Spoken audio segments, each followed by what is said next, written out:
Salut les amis, alors j'ai mis du temps pour faire cette review, non pas parce que le chapitre est particulièrement riche ou quoi que ce soit, mais simplement parce que il faut, disons qu'il y a eu des événements qui ont un petit peu, comment dire, des événements qui ont un petit peu changé les priorités de certaines choses, mais c'est pas pour autant qu'il faut s'arrêter complètement, de changer complètement ses activités. C'est pas parce que voilà des choses très graves se produisent qu'on doit arrêter d'être intéressé par nos passions, par des choses qui peuvent au premier abord paraître un peu insignifiantes, mais il faut bien comprendre que au contraire elles sont extrêmement signifiantes. C'est ce qui donne de la valeur justement à nos vies, et c'est justement ce qu'il faut défendre aujourd'hui. C'est bien sûr prendre conscience de ce qui s'est passé, mais ne pas non plus se laisser abattre au sens propre comme au sens figuré, et tout en prenant conscience, en prenant les mesures qu'il faut, en se remettant en question aussi, mais en essayant de trouver, de venger, de faire justice. Enfin, évidemment pas nous-mêmes, mais enfin voilà, d'être déterminé pour rendre justice. Et en ayant une pensée pour les personnes disparues. On doit continuer, de pas surmonter notre peur, notre angoisse, et continuer ce que l'on fait.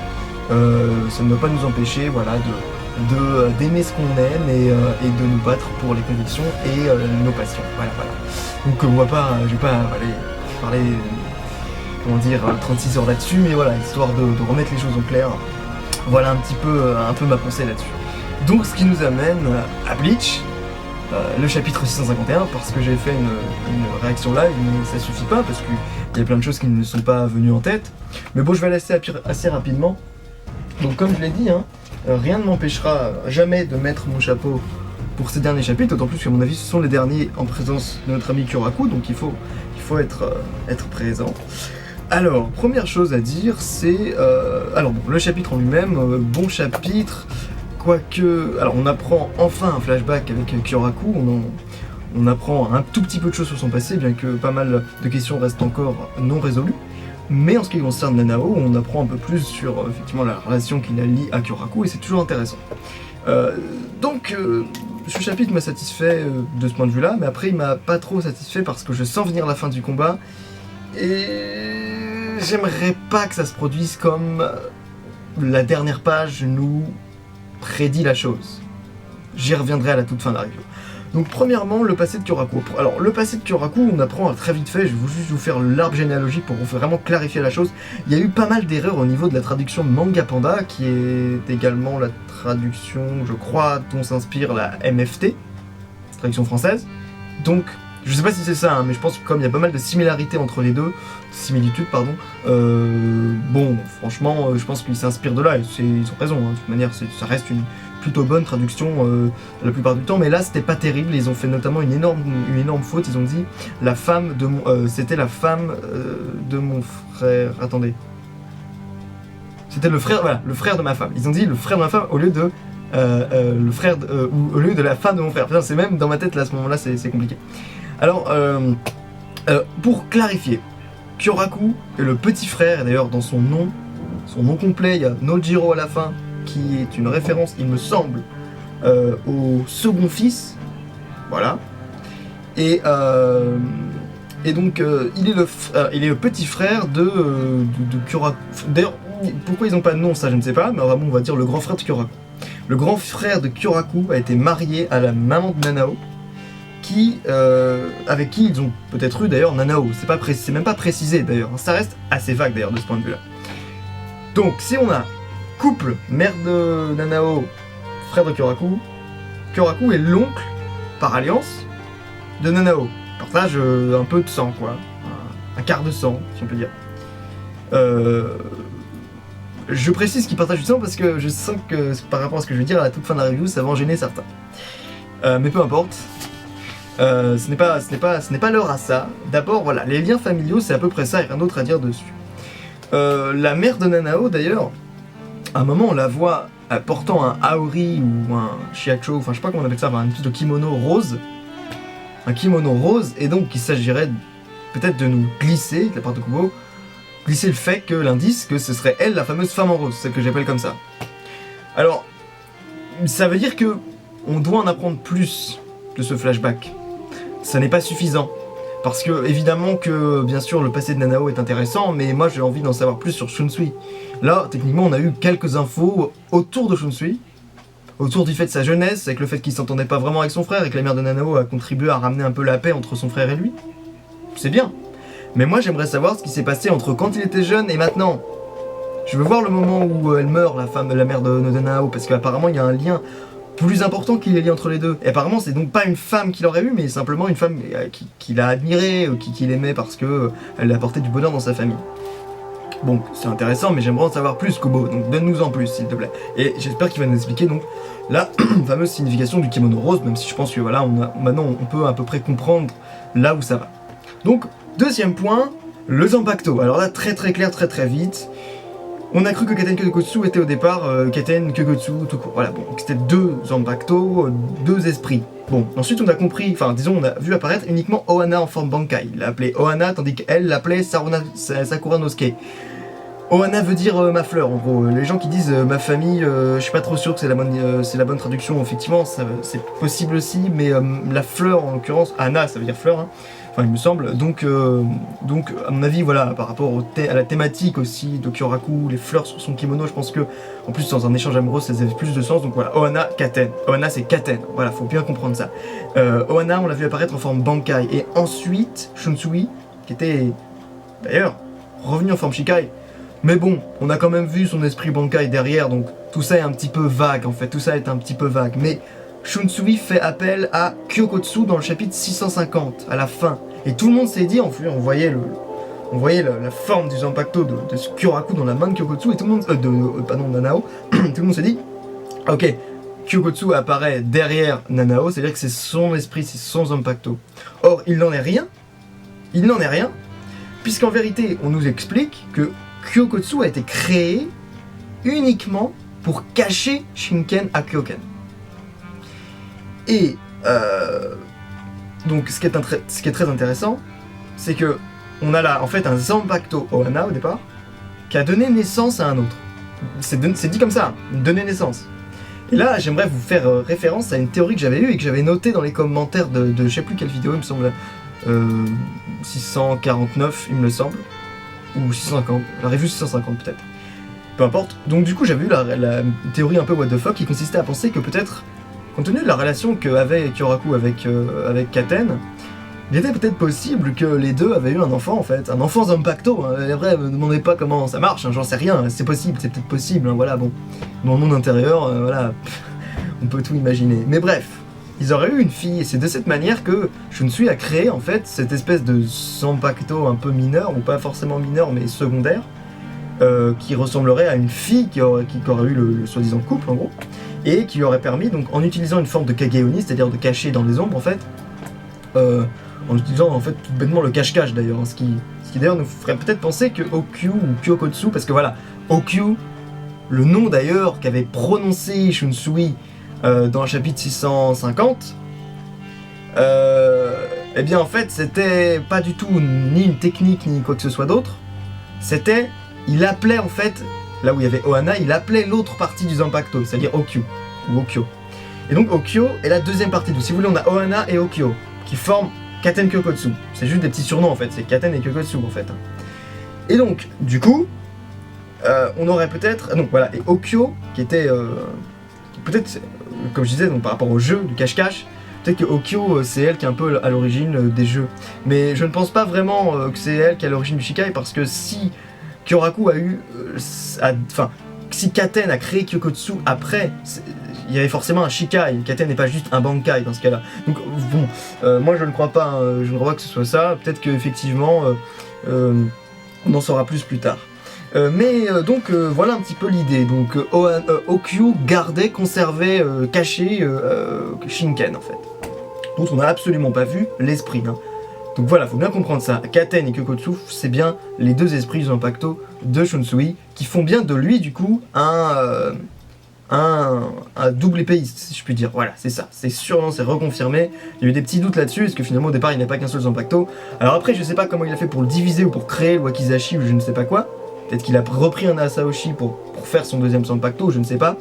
Mais si jamais on en apprend plus sur les doubles Zanpakuto, ce serait l'occasion de revoir aussi Ukitake, lui comment ça se fait qu'il a deux esprits Zanpakuto. Donc voilà, ce serait intéressant. Deuxième chose, et ça c'est une théorie que j'ai eue, et peut-être ça va se révéler comme tel. Je pense que, regardez ça, si Ohana a donné une partie d'elle-même pour la création, je ne sais comment, mais de Hokyu, est-ce qu'on ne pourrait pas penser que quand elle est passée en Bankai là, elle n'était pas, ou Kyoraku lui-même, les deux n'étaient pas à leur pleine puissance. Est-ce que le fait de libérer Hokyu, qui était pour l'instant occupé à garder Shinken sous contrôle, est-ce que le fait de libérer Hokyu ne va pas permettre à Kyoraku de nous révéler une ultime technique, ce qui donnerait enfin lieu à ce fameux 5e acte qui pour moi fait plein de sens, et qui n'est toujours pas arrivé. Donc est-ce que depuis tout ce temps Kyoraku avait presque oublié même qu'il pouvait utiliser Hokyu, et que, pas oublié mais disons qu'il avait fait une croix dessus finalement, parce qu'il n'était pas du tout prêt à rendre Shinken à Nanao. Franchement, elle est venue un peu comme un Deus Ex Machina, et du coup on ne savait même pas, enfin lui il semblait même résigné à mourir, je l'ai dit dans ma dernière review, donc bon. Mais toujours est-il que voilà, il est possible qu'on aura peut-être un 5e acte à l'issue de cette apparition de Shinken, cette libération des Shinken. Donc bon, on verra bien. Ensuite, 3e point, donc c'est un peu le point le plus intéressant de ma review, je dirais, c'est sur toute la mythologie qui entoure Shinken et la famille Issei. Alors quelqu'un m'a dit, je crois que c'est Organisation 13, enfin il a changé de nom d'ailleurs récemment, un de mes viewers, bref, qui m'a indiqué, il me semble que c'est lui, hein, qui m'a indiqué que la famille Issei existait réellement. Alors moi j'ai cherché, j'ai pas trouvé de choses sur la famille Issei en fait. J'ai trouvé une chose très intéressante sur le sanctuaire Issei. Alors le sanctuaire Issei, c'est un sanctuaire shintoïste, le Shinto, c'est une des deux grandes religions, mythologies, comme vous voulez, culture, disons, théologique au Japon, avec le bouddhisme. Vous aviez le bouddhisme et le shintoïsme depuis l'an 1000, quoi, quasiment. Le sanctuaire Issei, qui se trouve en fait au sud du Japon, dans la province de Mie, en fait, vénérait, dans une partie du sanctuaire, vénérait la déesse du soleil Amaterasu. Et ce qui est extrêmement intéressant, c'est que ce sanctuaire, non seulement il était dit comme étant gardé que par des femmes en fait, disons que je crois que la chef, en tout cas la grande chef du sanctuaire, pardon, était une femme, traditionnellement. Depuis sa création, depuis je crois le 7e siècle, il me semble. Et il était censé, selon la légende, il est censé toujours, même si en fait apparemment il a été détruit, mais il était censé conserver un artefact sacré qui s'appelait le miroir de bronze.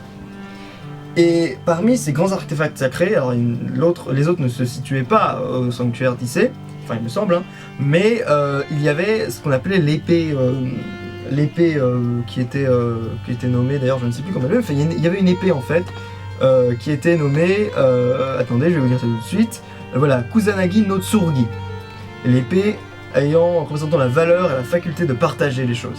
Et de l'autre côté, le miroir s'appelait Yata no Kagami et symbolise la sagesse et la faculté de comprendre. Et en dernier instant, il y avait le Magatama, qui est une espèce de petit artefact, de petit bijou, qui illustre la bienveillance et la faculté d'apprendre. Mais peu importe. Ici, ce qui m'intéresse, c'est surtout le miroir et un petit peu l'épée.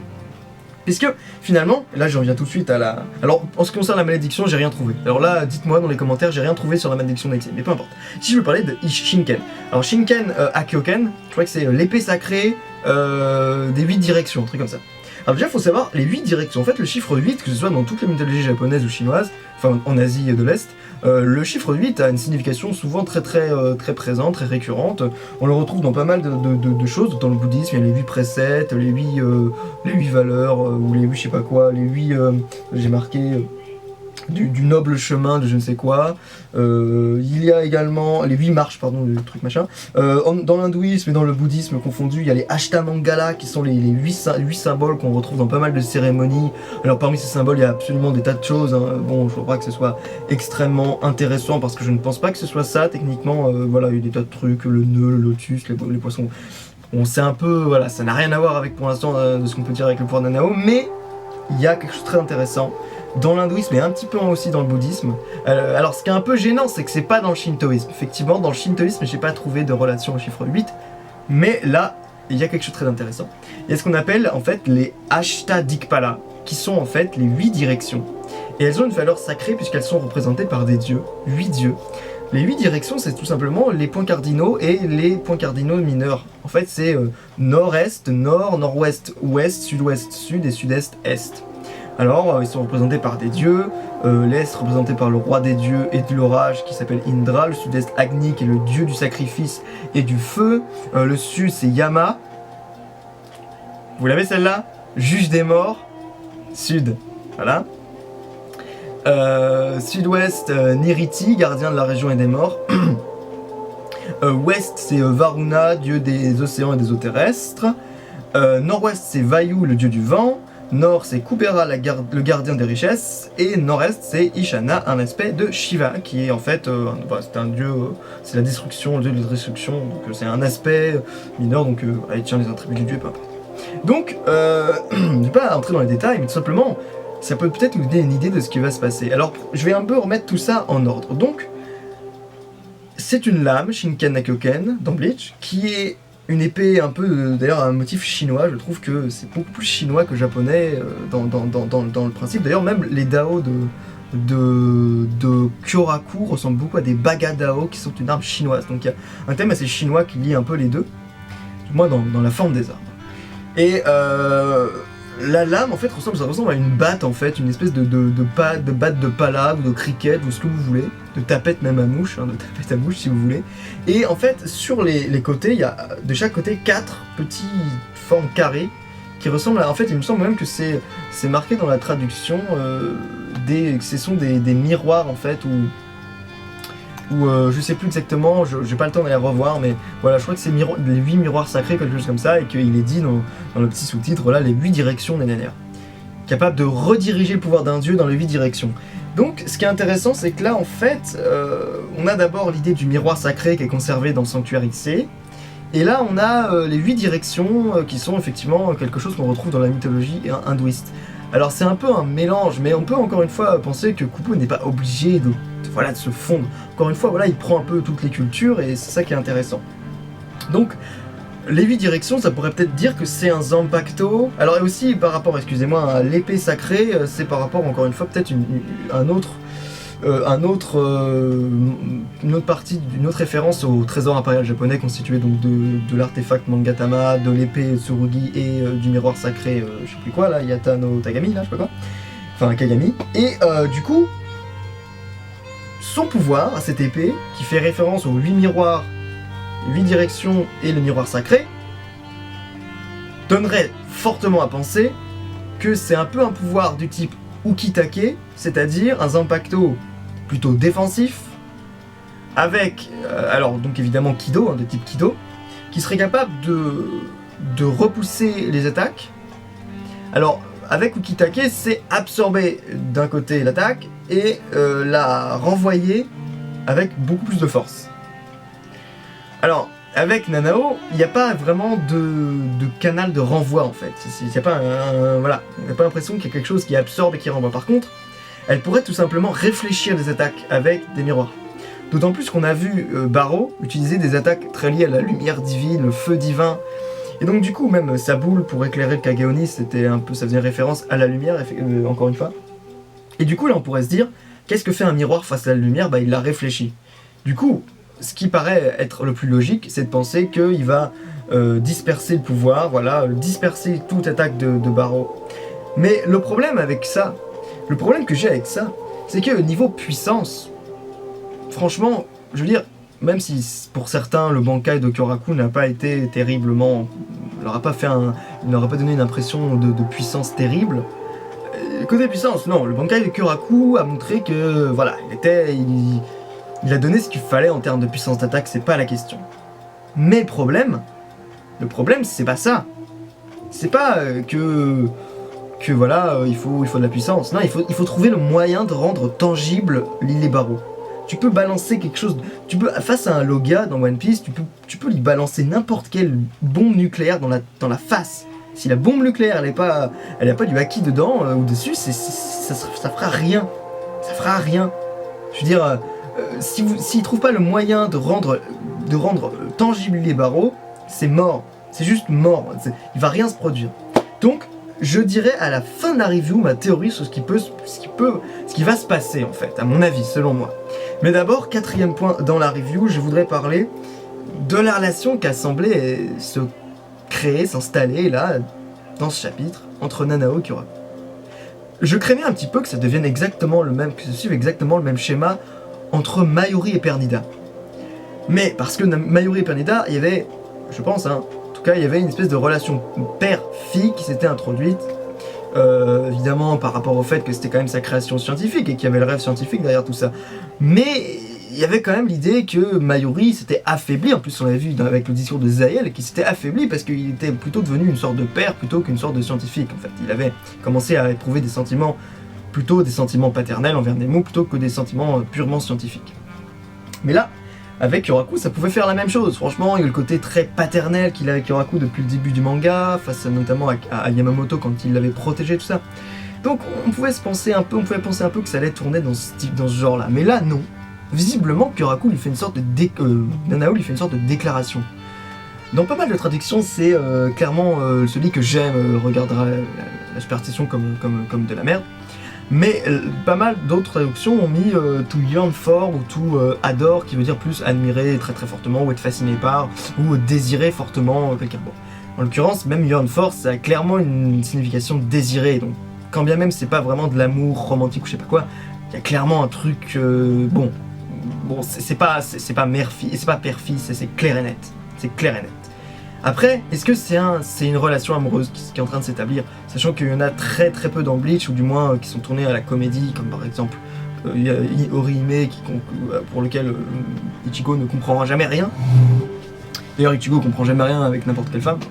Mais voilà, là, entre Kyoraku et Nanao, ce qui peut être gênant, c'est que Nanao, on l'a vu très jeune avec Kyoraku, et certains, ça pourrait les gêner. Personnellement, moi, ça ne me gêne pas, et techniquement, j'ai même pas envie d'être étonné. C'est pas parce qu'on est dans un shonen qu'il peut pas y avoir ce genre de relation entre les personnages. Et d'ailleurs, qu'il n'y ait pas ce genre de relation autrement que dans le ressort comique, par exemple, avec Luffy et Boa Hancock. Je veux dire, je trouve ça même assez intéressant de la part de Kubo. Je trouve que c'est parfois ce qui manque, en fait, c'est... je veux dire, pour moi, Bleach, c'est un manga d'ailleurs qui est plus qu'un shonen. Pour moi, c'est... Bien sûr, il a tous les codes du shonen, on peut retrouver tous les codes du shonen. Mais des fois, je trouve que c'est un peu plus adulte en fait. Même dans le dessin, je trouve que c'est plus adulte. Dans l'écriture, des mangas comme One Piece sont très adultes aussi en fait. C'est vraiment adulte. C'est vraiment, je veux dire, les ados, les jeunes ados, je pense qu'ils comprennent pas non plus tous les enjeux, tous les petits détails que Oda laisse. Et je ne les juge pas, hein, c'est juste comme ça. Je trouve que ça s'adresse quand même souvent à un public un peu plus adulte, mais par contre avec Bleach je trouve que c'est dans le dessin vraiment qu'en plus c'est très adulte je trouve, hein, bon. Et surtout également je trouve que il y a un degré quand même des fois de bien sûr Bleach c'est n'importe quoi, des fois ça va dans tous les sens, et même là en fait ça va un peu dans tous les sens, dans les 8 directions si vous voulez, mais je trouve que voilà, Bleach se permet, c'est la première fois il me semble, hein, de créer un peu, enfin si c'est le cas en tout cas on verra bien dans le chapitre suivant, permet une relation comme ça, et c'est des thèmes qui sont très peu abordés du moins aussi clairement dans les shonen.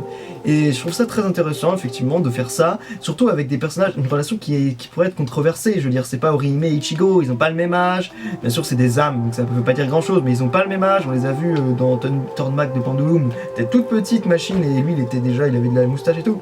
Alors après bien sûr tous ceux qui ont vu le bossu, tous ceux qui ont lu le bossu c'est de Dumas, je sais plus exactement, mais bon, voilà, savent que, enfin, il me semble, hein, enfin, moi j'ai vu celui avec Jean Marais, celui avec Daniel Auteuil aussi, dans les films, à chaque fois, celui qui était un peu le père spirituel devient finalement, à la fin, l'amant quand la fille a, enfin, voilà, l'amant, oui, le fiancé à la fin quand la fille devient adulte. Donc bon, ça peut se faire. Et puis là, techniquement, c'est pas père, c'est pas son père, c'est son oncle. Et même, je veux dire, c'est pas son oncle, c'est pas genre le frère de sa mère, c'est le frère de son père. Ah, remarque, attendez, c'est con. Ah oui, non, attendez. Ah oui, non, c'est con ce que je dis. Parce que du coup, elle part... Oui, non, en fait, ça revient même. Ça revient même. Mais en tout cas, on ne sait pas si Kyoraku, enfin, machin, la truc... le frère de Kyoraku était peut-être est vraiment le père de Nanao, on n'en sait rien d'ailleurs. Mais donc voilà un peu ce que je pense de cette relation. Je trouve que c'est bien parce que premièrement ça change, ça diverge complètement du schéma qu'on venait d'avoir avec Pernida, Mayuri et Nemu. Et là en plus de ça, c'est peut-être, voilà, ça apporte quelque chose en plus à Bleach pour moi. Et merde les gars, faut un peu se détendre quoi, merde ça existe, les relations amoureuses, faut arrêter de se... Je vois plein de reviewers quoi, qui sont choqués par ça, bah non, voilà, ça existe, hein. Puis je veux dire, l'amour avec des différences d'âge, ça peut exister, voilà, c'est pas quelque chose de complètement, voilà, complètement fou, complètement anodin, et c'est pas contre nature, et puis si c'était contre nature, et bah fuck la nature, hein. Ce qui est le plus important, c'est les relations entre les personnes, entre les humains, enfin voilà, peu importe, c'est mon point de vue là-dessus. Après ça vous empêche pas de trouver ça dégueulasse. Voilà. Donc maintenant ma prédiction sur le chapitre, ce qui va se produire à la fin. Bah tout simplement je pense que Nanao va surprendre Lillet, elle va diriger, enfin elle va rediriger ses attaques, que ça va l'empêcher d'attaquer un peu. Ça va surprendre Lillet, mais Lillet comme c'est un boss, il est dégueulasse physiquement mais c'est un boss, Lillet va se reprendre et va mettre en difficulté Nanao. Mais alors que Lillet a son intention détourner sur Nanao, Kyoraku va enclencher son vrai Bankai, enclencher son 5ème acte et défoncer Lillet Barreau. A mon avis, il va pas défoncer Lillet Barreau dans le prochain chapitre, mais il va en fait, il va déclencher son 5ème acte à la toute fin du chapitre 652. Voilà, c'est mon avis sur le prochain chapitre. Donc voilà un petit peu ce que je pense. Et j'ai vraiment pas envie que ce sabre là en question, Shinken, soit plus efficace que le Bankai de Kyoraku. Ça me ferait franchement chier, les amis, que ce Bankai dont on nous a tellement parlé soit finalement pas suffisant dans une bataille, et qu'un petit Shikai, parce que là c'est pas un Bankai visiblement, c'est pas encore un Bankai, qu'un petit Shikai il sort de nulle part, on n'en sait rien du tout, et apparemment qu'il peut se battre contre les dieux, donc sérieusement Kubo, justement face au mec qui se prétend être le messager de Dieu, non. J'ai vraiment pas envie que ce Zanpakuto puisse être la clé contre Lillet Barreau. J'ai envie que ce soit le Bankai de Kyoraku, que ça nous surprenne, parce que là sinon on sera déçu par le Bankai de Kyoraku, et c'est pas bien, c'est pas une bonne chose. Pourtant il est beau ce Bankai, il est magnifique, il est original, il est intéressant, voilà tout ça. Mais il n'a pas fait l'effet escompté, et c'est chiant. Enfin bon voilà. Bon les amis, rien d'autre à dire dessus. Likez, commentez, abonnez-vous, comme vous voulez, dans l'ordre que vous voulez, et commentez surtout. Allez les amis, à la prochaine.